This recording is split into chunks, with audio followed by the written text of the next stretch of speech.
G'day everybody, how are you going today? It is so very good to see you. What exciting news we have now with the formal announcement from Nikon that the Z6 II and the Z7 II are on their way. There is lots of talk about whether these upgrades are major or minor, whether they're going to make a difference. And if you're one of the naysayers out there, you're just going, meh. And the reality is, I'm quite surprised. 1.5 days after the announcement has come out, there's very few people talking about it and very few high-profile people talking about it. Interesting, because this is genuine photo news, the next generation of the Nikon Z cameras as announced by Nikon. I would have thought it's newsworthy. Anyway, in this video, I would like to talk about the idea of the Nikon medium format camera. Now, this is something that I touched on in this video that you can watch up here. And I talked about the size of the mount and what was the potential of the Z mount. Now, it's one of my most highly viewed videos. A lot of people just said, you're mad. A lot of people thought, yep, that's a great idea and we think it's possible. And I've spoken to a few heavyweights in the industry in the intervening, whatever, 6 months it's been, and a lot of people think it's possible. So I just want to do a little bit of an update on it, and I want to walk through how I think it would be possible and walk through what it might look like.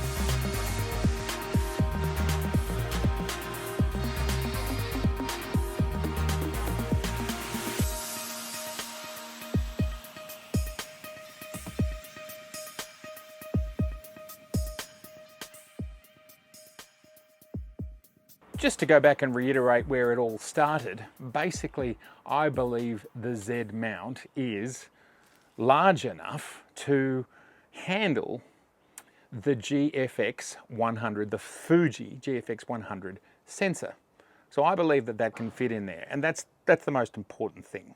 So let's look at these sensors. So what I've done here is put together images of manufacturers' own cameras, and it's to scale relative to the two sensor sizes that we're talking about.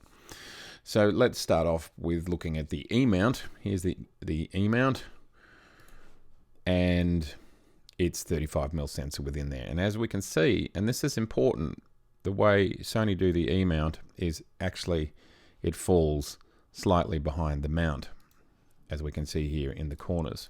And that's acceptable, it works, and Sony's creating great lenses. Let's move to the Z. Now, just to show you, I've got the guides, so even so the camera gets bigger, you will see that that's the actual usable sensor area. So the Nikons are a little bit larger, as we know. That's why there's more to hold on to. Same sensor size, we can also see how much bigger the mount is there. What we'll do next is put in the sensor, which is in the GFX 100. So here it is here. There's that sensor, that's what it looks like. And let's put it behind, and this is to scale, and then let's put it behind the Z mount. And we can see here, just get rid of those guides for a second, we can see here that it's similar to the Sony approach. Just the very, very edges on two of the sides. We can see here on these two sides, these are not behind the mount, and on these sides, slightly. So this is very similar to the Sony construction. This is why I'm showing it. So now let's put the actual Fuji GFX 100 to scale body over the top of that with its sensor. There it is there. This is the Z mount, and this now we can see is the Fuji mount. Now, something that's super interesting is the GFX 100 and the Hasselblad X1D have the same size sensor. It's a 43.8 by 32.9 millimeter sensor. There's the Hasselblad. So let's put those guides back up, and we can see the Hasselblad versus the Fuji. There they are there. So you can see that Hasselblad make a much smaller body, yet still have this sized sensor. And also what's interesting about the Hasselblad is the mount is smaller. And that also gives us the sense that the Nikon, the Nikon becomes something that's similar in size to the Hasselblad. The Hasselblad is not that much larger, but I've gone one step further and I have created what might be this new Z body. Here it is here. I've added a bit of a bottom to it. Check that out. Isn't that cool? So this could be the larger body, and I've even given it its own little name and own little logo. Pop what I've done in there. There it is. It's the Nikon ZM. It can have any name, but that's what I'm calling it today. Not M for matte. No, M for medium format. So this could be the potential body, and then to scale, we can actually see the Nikon would be more than capable of doing things that the Hasselblad can do. Now, the interesting thing is that Hasselblad has a 50 megapixel sensor at this size, and the Fuji has a 100 megapixel sensor at this size. So they've done it differently. Also, we can also see that the Hasselblad mount, so this is the Z mount that I'm turning on and off here. The Hasselblad mount is only slightly larger. There's not much in it. So that's really, really quite interesting. So I definitely think the mount can handle it. And I'm just wanted to show you here all the different sizes and the bodies and what the bodies are capable of. If we just went back to the original Z body, you can see that the Z body is slightly smaller in the body, not including the viewfinder part. Really, really interesting.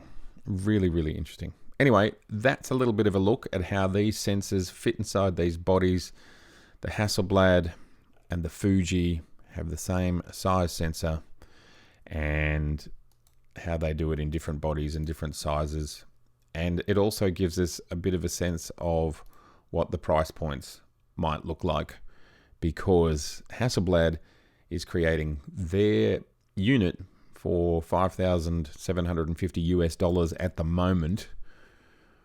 Of course, it's only 50 megapixels, so you could expect a premium for going to 80 or 100 if Nikon did it. But if I was Nikon, I'd be aggressive, because this is all the one mount, and they would be able to use a lot of parts from the Z7, the Z6, and so on. I'd be coming in at the same sort of price point as the Hasselblad, because the next step from Hasselblad will be to offer a higher megapixel count, maybe 70 or 80 in the X1D Mark III, and you'd want Nikon to counter that. And it should come in at the same sort of price point. Interesting times ahead in this speculative idea. But it's totally seeable and doable. Now, this is not a medium format sensor in the tradition of how we've talked about medium format, but that's fine. Fuji have called it medium format. Plenty of other people are calling it medium format. And for the sake of this conversation, I am going to call it small medium format. That's what I'm going to call it. But it's not 35mm. It's significantly larger than 35mm. What it's meant is that Fuji have been able to get 100 megapixels into that package. And that's a pretty exciting outcome. So let's dive a little bit into the details. Firstly, I want to talk about the sensor and the mount. Now, you know, the naysayers might go, not possible, not possible. Well, sure. Maybe a sensor exactly the same size as the GFX 100 is not possible, but you could just pare it down by 5 or 10%, and that would make the overall area significantly smaller, and it would fit and it would work. And the reality is it would be larger than 35mm with ever improving gains in technology, pixel density, and so on and so forth. You could have essentially a GFX 100-esque camera at 100 megapixels and say 2021, might be the same size, might be slightly smaller. Doesn't matter. It's still going to be possible. So basically, you could have in a Z7-ish size body, and if you look at the Hasselblad, the X1D, for example, that is a small body with a larger sensor in it. You can see that this is possible. Absolutely, it's possible. With both the GFX 100 and the Hasselblad X1D Mark II now we're up to, we can see it's possible in this smaller sized body. Now the big question was, and something that was quite contentious was, is the glass that we have available today capable of working with a slightly larger sensor? I haven't proved that yet. I had someone who wanted to help me with it. They wanted to use my old Hasselblad. We needed to get the digital back off. I couldn't get it off. It's stuck on there for some reason. I don't know how to fix it. And as I was trying to solve this problem, we rolled into COVID, and I've basically been stuck here for most of the last 6 or 7 months with a little break in the middle. We've been in 5-kilometre lockdown now for almost 3 months. So it's meant projects like this just simply have to wait.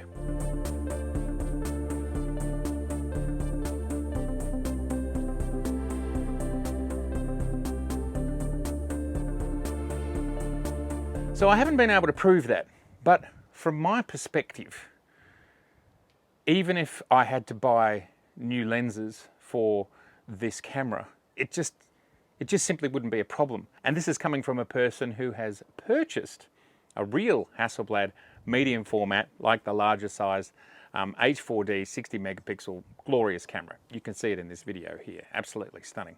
We're not talking in the realms of, let's talk US dollars, a $2,000 or $3,000 body. And we are not talking in the realms of a great 50mm prime like we have today. This is the 50mm 1.8 Z mount prime, which is a stunner, and it's like $500 or $600 US dollars. Now these lenses don't need to be much bigger. It's not like they need to be twice the size to achieve the results.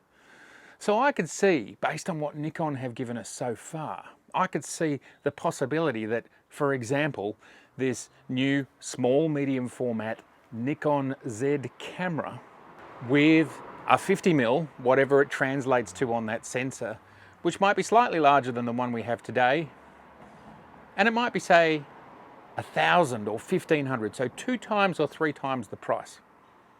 But you're getting a whole other level. You're getting a whole other level from a video perspective, and you're getting a whole other level from a stills perspective. And for me, if this camera came out, let's say it's $3,000 or $4,000, the body, it's fine from my perspective. And let's say the lenses come out and they're 2 or 3 times the price of the primes today, because with medium format cameras, you mostly buy primes. They rarely make zooms. There are very few zooms. And zooms that are just ludicrously expensive in the medium format space. They do exist, of course, but they're just not common, and they're expensive. So if Nikon could get, say, 3 to 5 primes out in a 2-year period for this flagship stunning camera, that'd be fine. I would invest in it. I would buy 2 lenses in the first year and 3 in the next year, having bought the camera and 2 lenses in the first year, etc. It'd blow my mind. Image quality is what I'm most interested in, flexibility, pushing the envelope, all that sort of stuff. I'm not interested in the fastest focus and any of that sort of stuff. It's just not what I do. You can watch a video about that here. And why would this be important if Nikon did it? And this is what I'm most interested in talking about. It would be important because it would absolutely blow Canon and Sony out of the water and give Nikon a niche, which is really being held by Fuji and Hasselblad, and they could actually push into that space and take their market share. Why would it be outstanding from a Z and F mount user's perspective? The reason being is you could use all your lenses. You could use your Z lenses, and if they're cropped 20%, that's fine, because you're getting started, you're getting used to it. The body can do anything. The body could basically shoot from DX. I just very quickly want to butt in here in the video and show you that this is the potential mock-up of the Nikon ZM, as we can see here. This is APS-C. This here is APS-C. This here is 35mm, and this here is small medium format. So they are all the opportunities that you could have with this one mount and all the different glass that you can mount. I'm just about to talk about that, so I'll stop. So from APS-C to 35mm full frame up to the small medium format size, you'd have one mount that's absolutely covering everything, and you could interchange your lenses and all that sort of stuff. Plus you'd have access to Sony glass, Canon glass, Leica glass. And I just found out the other day, And I just purchased another adapter, and I cannot wait to show it to you guys. This is an adapter for my Mamiya RB67 lenses. Didn't even know it existed. I've bought it. It might take a week to get here. Not very expensive. It was 100 bucks, 150, no, it was 180 US dollars.